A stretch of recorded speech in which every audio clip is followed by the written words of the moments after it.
Have you ever wondered who you really are in life? Maybe you're unclear about your goals, doubting your choices, or sometimes feel like everything is slipping out of your hands. But sometimes, a chance encounter turns out to be the very answer we've been searching for. Today's story is about two intriguing characters. Max, a renowned author struggling with himself, exhausted by past successes and searching for his inspiration again. And Maya, a strong-willed delivery girl, an aspiring actress with big dreams, yet also facing challenges in her work and life. A random meeting brings them closer, a simple conversation, but one that could change everything. Max is on the edge of a personal crisis, while Maya, through every word and glance, helps him realize that sometimes, to find ourselves again, we must first understand what we truly want. Will Max regain his inspiration to write, or will Maya be the source of encouragement that helps him overcome his crisis? Follow this story to explore the wonders of life, and more importantly, the lesson of self-discovery in a world that is constantly changing. Don't miss out, because the moments that truly shape our lives are sometimes just a conversation away. Max often wonders, why is it that when everything seems fine, suddenly, without warning, it just stops working as it once did? These questions always swirl around him without answers, and all they do is deepen the uncertainty. Does luck really have anything to do with all of this? But the truth is, in just a second, everything can change. Could it really be true that when one door closes, another window opens? Life sometimes feels like it's controlling itself. It shifts, changes its rhythm. And how much can we really influence those changes? Max asks himself, who am I? Max is the firstborn son of the dream parents from a large, close-knit family. He was used to having more than he needed. The way he responded to them was by becoming the best at everything. In everything he did, Max sought even more independence. Writing gave him a space to imagine and create. One day, he decided to look beyond. He realized there were so many things he didn't know, like how to play the guitar. Then one morning, he met Lena. She was the first person to see what he had written. They met by what seemed like a fortunate accident, but it could also be said that it was a meeting that had been destined all along. Lena wasn't the only person in Max's life, but she was the first one to truly understand what he wanted to convey with every line he wrote.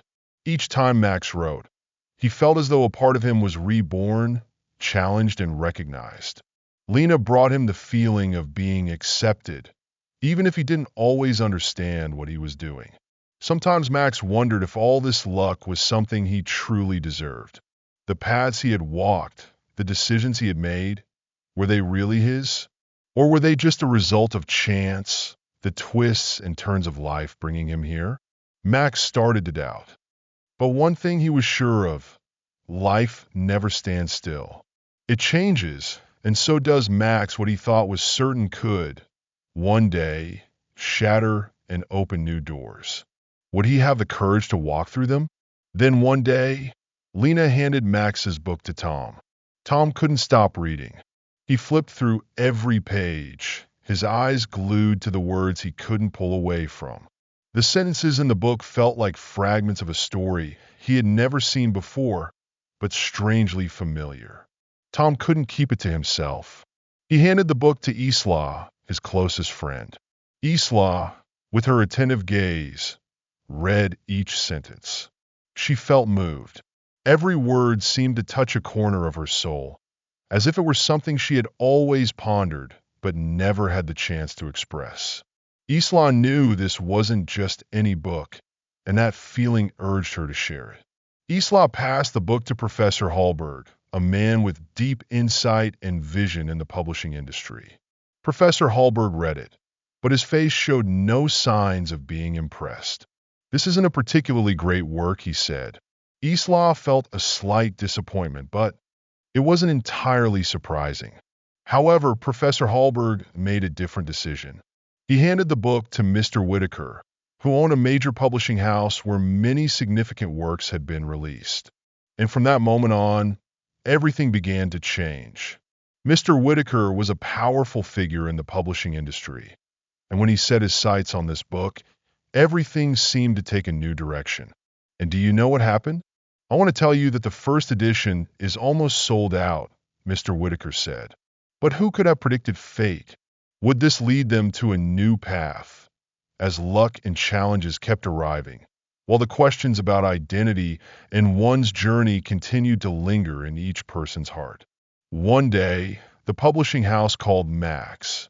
Your series has reached its second edition, and it's still on the charts.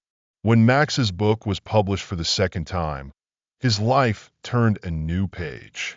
From an unknown author, Max quickly became a name frequently mentioned in forums, in conversations, and especially in interviews. Everyone wanted to know who he was, where his inspiration came from, and what the story in that book really meant. Max couldn't believe what was happening. He received interview invitations from television shows, literary magazines, and even discussions at major book fairs. The questions kept coming, and all he could do was smile, trying to answer honestly, though at times he still felt confused inside. What he wrote in the book was just the raw emotions he had experienced, but now they were being regarded as an important literary work. At first, Max felt alienated and uncomfortable with all this attention. He wasn't used to the spotlight, to facing the expectant gazes of others. But then, as each day passed, he gradually realized that he couldn't avoid this fame. The interviews became routine, and he started to find joy in sharing his story with the public. One thing Max never expected was the number of fans. Letters from readers, messages on social media, even chance encounters on the street. Each brought him a new feeling, but also a heavy pressure. They didn't just love his book. They were seeking deeper answers to questions about life and destiny. These fans weren't just readers. They were companions, people searching for empathy in the very words Max had written. Max sometimes felt like he was being pulled into a vortex he couldn't escape. His life was no longer the peaceful days at his writing desk, but was now filled with constant calls, fan receptions, praises from everywhere, and even invitations from women.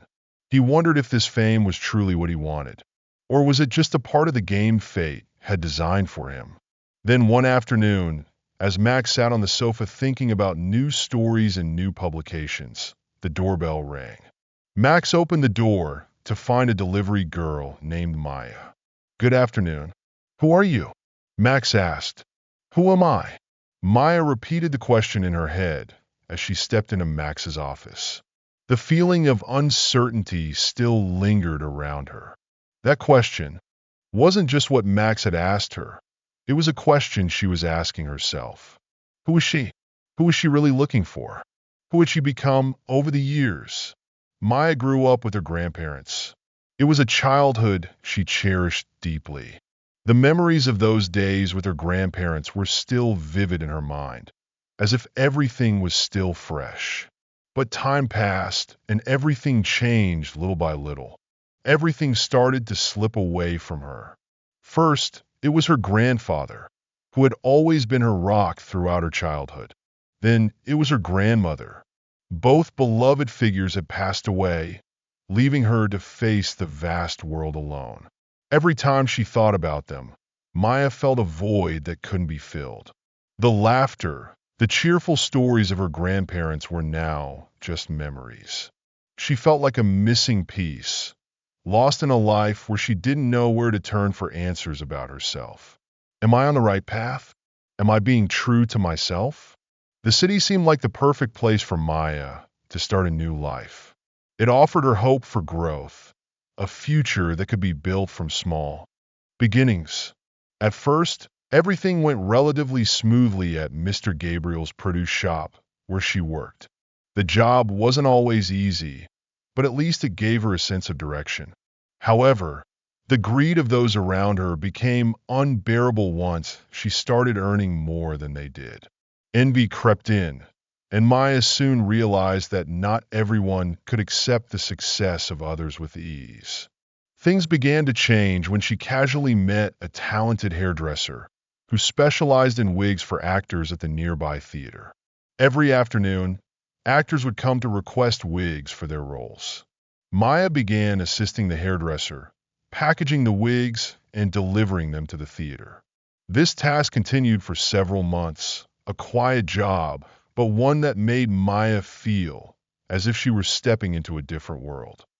Then one day, the theater's lead actress couldn't attend the final rehearsal. She was ill, and Maya, who had become familiar with the script after months of exposure, knew every line by heart.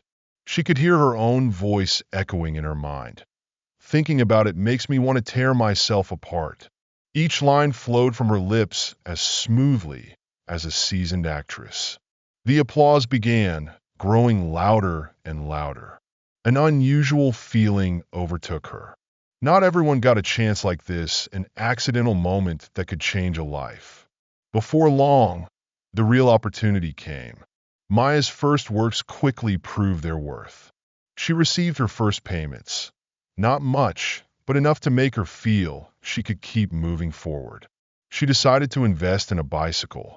Every morning, she rode it to drama school, and in the afternoons, she worked as a delivery driver to make ends meet.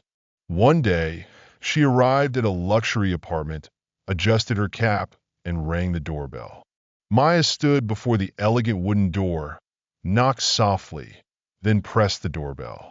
She adjusted her cap again, her hand still firmly holding the package. Moments later, the door opened, and the man before her appeared half asleep, but there was an undeniable air of maturity about him. "Sir, I'm from Click Office, Home Delivery. Just need your signature. And we're done," she said. Holding out the receipt in front of Max, he frowned slightly, glanced at the paper, and turned to find a pen on the small table by the door. Maya stood still, waiting, her eyes casually scanning the room behind him. The apartment seemed larger than she had expected. "I don't usually sign while standing," Max said absently, grabbing a pen and attempting to sign. But the pen only left a faint ink mark before it stopped working. Max frowned and tried several more times. No luck. He scowled, tossed the pen aside, and grabbed another one. But strangely, the second pen fared no better. It made a small clicking noise. Then the ink tip slid without leaving any ink. Maya stifled a smile. "Looks like today's not your lucky day." Max sighed and shook his head. "It's not, but I hope tomorrow will be better." He looked up at her, his eyes filled with helplessness. "I need to get another pen. You should come inside. Standing out here isn't comfortable." Maya hesitated. For a moment. She typically didn't accept invitations to enter a customer's home. It was a basic rule of the job. But seeing Max's helpless expression, she shrugged slightly and stepped inside. The air inside the apartment was filled with the scent of wood and paper, something warm but serious. As Max walked over to the table to look for another pen, Maya's eyes unconsciously scanned the walls and bookshelves in the living room. Tall bookshelves were crammed with both classic works and new books. But what caught her attention most were the framed articles neatly hanging on the wall. She approached, her eyes quickly scanning the headlines. Youth author changing the view of modern literature. Max, a new name, a surprising phenomenon. From obscurity to best-selling author. Next to them were awards, photographs of Max with famous literary figures, and small trophies neatly arranged on a shelf. Maya froze. She hadn't expected the man standing before her to be such a famous author. The articles she had once skimmed online, the stories about a young writer taking the world by storm, they all pointed to the same person. "Max, do you like reading?" Max's voice came from behind, snapping her back to reality. Maya turned, meeting his gaze. "I don't read much, but it seems like you're quite passionate about it." Max smiled and held up another pen. "Reading and writing Perhaps they're everything to me. Max put the pen down, glancing at the package Maya had delivered. It didn't have any distinct branding, just a sturdy cardboard box, sealed carefully. He lifted it slightly, shook it gently, then turned to Maya. "I wonder what's inside?" he asked, his voice tinged with curiosity. Maya shrugged, a small smile curling at the corner of her lips. "I don't know. I'm just a delivery person." Max looked at her, then unexpectedly asked a question he probably hadn't planned on. "What do you think fame is?" Maya was slightly taken aback by the question, but she tilted her head as though thinking. Finally, she responded, her voice soft. "For me, it's like the flip side of being forgotten." Max raised an eyebrow. This answer intrigued him more than he expected. He leaned back against the chair, studying Maya more closely. "You seem to think deeply," he remarked. Maya smiled lightly. "I once heard a writer say fame is like a stain on the tip of your nose. Everyone sees it except you." Max laughed and nodded. "Makes sense. I think people only realize they care about fame when one day they look at the news and their name isn't there anymore, or when they walk down the street and no one greets them." Maya was silent, as if pondering something. After a moment, Max stood up, rolled up his sleeves. "I'm about to make some coffee. Would you like a cup?" Maya hesitated. "I'm not sure if it's proper." Max grinned, a playful glint in his eyes. "Just 5 minutes of wrongdoing." Maya looked at him, then laughed. "All right." Max placed 2 cups of coffee on the table, the steam rising between them. He leaned against the counter, watching as Maya took a sip. "So tell me," he tilted his head and asked, "what do you do for a living?" Maya set her cup down and smiled. "Half the time, I'm a delivery driver. The other half, I'm an actress." Max raised an eyebrow, intrigued. "An actress?" She nodded, her enthusiasm clear. "And in 2 weeks, we're debuting a play. And for the first time, I have the lead role." "That's amazing," Max said, genuinely impressed. "Yeah." Maya exhaled, as though she still couldn't quite believe it. "It feels like a dream. I still can't believe it." Max stared at her for a moment. There was something so fresh in her excitement, in her belief that life still held surprises. He couldn't help but feel envious of it. "How about you?" She tilted her head and asked, "What are you doing right now?" Max chuckled softly, running a hand through his hair. "I guess you could call it a crisis." Maya blinked. "A crisis?" He nodded, stirring his coffee absent-mindedly. "Success is strange. Sometimes it makes me feel like everything is finally falling into place.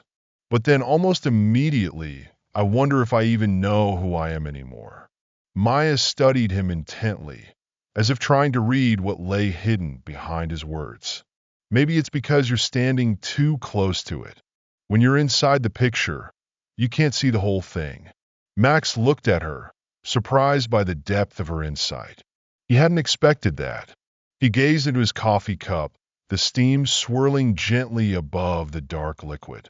He rotated the cup slowly in his hand, as though searching for an answer in the rising wisps of steam.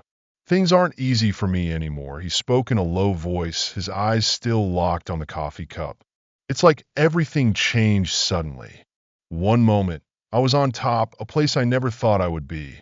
But then I realized something no one warned me about: when you're up too high, the inspiration can make you dizzy." He looked up, meeting Maya's gaze as if seeking understanding in her eyes. "Lena, my girlfriend, left me without a word." He smiled bitterly. "I sat in front of a blank page, and everything was empty. Ideas don't come like they used to. Every day, my editor calls, the publisher pressures me, but I have nothing to give them." He paused as though listening to his own words. Then, with a deep breath, he continued, "I started wondering, was it all just a series of lucky events? Maybe I just happened to be at the right place at the right time. Maybe there's nothing special about me." And the worst part is Max's voice faltered, his gaze dropping. "What if I never actually had any talent? Silence filled the room for a moment. Maya didn't rush to reply. She watched Max, seeing not just a successful writer, but a person questioning himself. Max stood by the window, his gaze unfocused on the busy street below. The city lights cast blurred streaks across the glass, reflecting a hazy image of himself. He lit a cigarette, the red tip glowing in the darkness as the smoke curled slowly into the stillness. Maya hesitated for a moment, her hands clasped together. Finally, she spoke, her voice tense but sincere. I have a confession about something I've done. Max turned his head slightly, his thoughtful eyes following her. I know exactly who you are. She took a deep breath, gathering courage before continuing. You wouldn't even believe it. Your book was the only book I read for a long time. I read it over and over. It was like a companion during the toughest times in my life. She paused, her eyes distant, as if the old memories were flooding back. The long, lonely days, the moments she felt lost, finding comfort only in the pages of a book. When I worked at the delivery company, I dreamed of one day delivering something to you, and I could meet you face to face. Maya smiled softly, a smile full of meaning. Sometimes you just have to get lucky, right? Max remained silent, his sharp eyes thoughtful as he watched her. Maya took a deep breath, then continued. Also, I want you to know that the script I told you about, it's a piece I wrote. Max raised an eyebrow, surprised but not interrupting her. And it was inspired by your book. Maya clenched her fists, as if afraid he'd react negatively. I hope you don't mind. Max quickly waved his hand, a bit flustered. No, of course not. Maya smiled gently, her eyes soft but determined. I just had to tell you, your book means a lot to me. They stood close to each other now, very close. The space between them seemed to shrink, their breaths almost touching. A fragile moment, as if with one small movement they might touch. Maya looked directly into Max's eyes, a faint smile flickering on her lips. The room was silent, only the ticking of the wall clock remaining. Suddenly, Maya reached for the hat on the table, her voice soft yet decisive. I have to go now. I won't take up any more of your time. She put the hat on, her eyes gleaming with something Max couldn't quite grasp. Thanks for the conversation. And for the coffee. Max hesitated for a moment, as if he had something more to say, but he only responded with an awkward smile. It was really nice meeting you. Really nice. Maya nodded and turned, walking away, leaving a lingering sense in the room that was hard to describe. Maya descended the stairs, her footsteps echoing softly in the quiet space of the house. Suddenly, Max rushed after her, his heart in turmoil, as if there was something he hadn't said yet. I really want to meet you, he said, then quickly corrected himself. No, I want to come to your play's opening. Maya paused for a moment. Turning back to look at Max, a smile remained on her face, her eyes twinkling with an excitement he couldn't quite describe. Of course, she replied, her voice light yet firm. You have to come.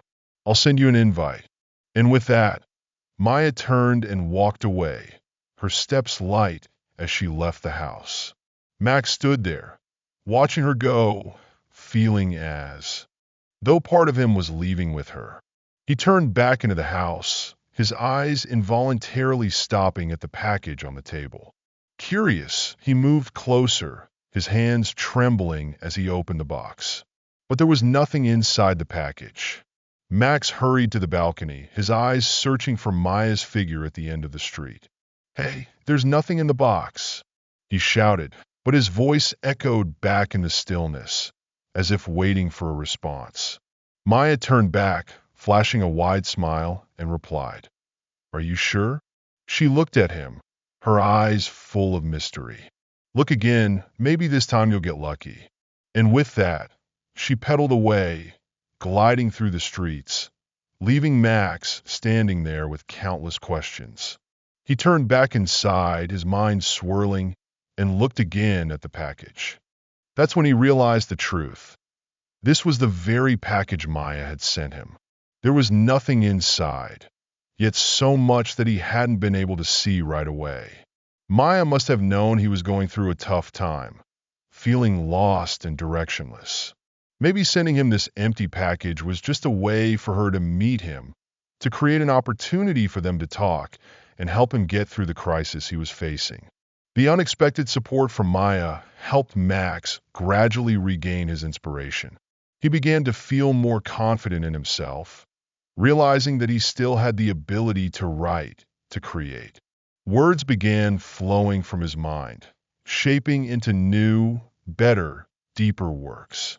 Max couldn't deny that sometimes a small encouragement from someone was enough to change everything.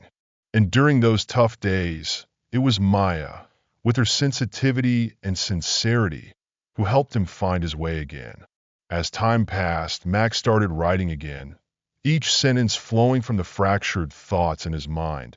And each time he wrote, it felt like a healing process. His new works began to gain recognition, but more importantly, he no longer felt alone. On this journey, Maya had unknowingly created a turning point in his life. One evening, while Max was sitting in his study, gazing out the window, he received a message from Maya. She sent him a photo of the poster for her play, along with the caption, "For this premiere, I hope you'll be there, because I've met a mentor, a friend, and someone who inspired me." Max smiled, his heart warming at the thought of what Maya had done for him, not just through words but through small, meaningful actions. He no longer doubted his talent or his success. He knew he could find joy in creation again, and that things were no longer just about himself. On the day of the play's premiere, Max was there. He sat in the audience, his eyes following Maya's every move on stage, feeling the power in what she was conveying. She wasn't just an actress. She was someone who carried the stories, the emotions that Max had once experienced, and now she had made them a part of herself. When the performance ended, Maya stepped down from the stage, her eyes searching for Max among the crowd. She smiled the stage, lights reflecting off her face, shining like a star in full bloom. Max walked up to her, and in that moment, they both understood that life, despite its surprises and challenges, was also filled with opportunities and new hope. The friends, the chance encounters, the conversations without any plans. These were the things that brought them together, leading them to a brighter future. And though neither of them spoke it out loud, they both knew that their journey would no longer be one of solitary steps. Life sometimes makes us lose our way, uncertain of the path we're on and what we truly want. Both Max and Maya had gone through moments of self-doubt, times when they felt they no longer knew who they really were. But it was these encounters, these conversations, and the mutual understanding that helped them find themselves again. The important thing is not who we are supposed to become, but whether we have the courage to recognize and accept ourselves in every circumstance. The lesson from this story is this: stop for a moment, look within, and ask yourself, who am I? Sometimes, it's only when we understand ourselves that we can find true peace and happiness. If this story has touched your heart, don't forget to like and share to spread those emotions with your friends. Be sure to check out more meaningful stories and join us as we continue the journey of exploring the many layers of life's emotions. Thank you for being with us.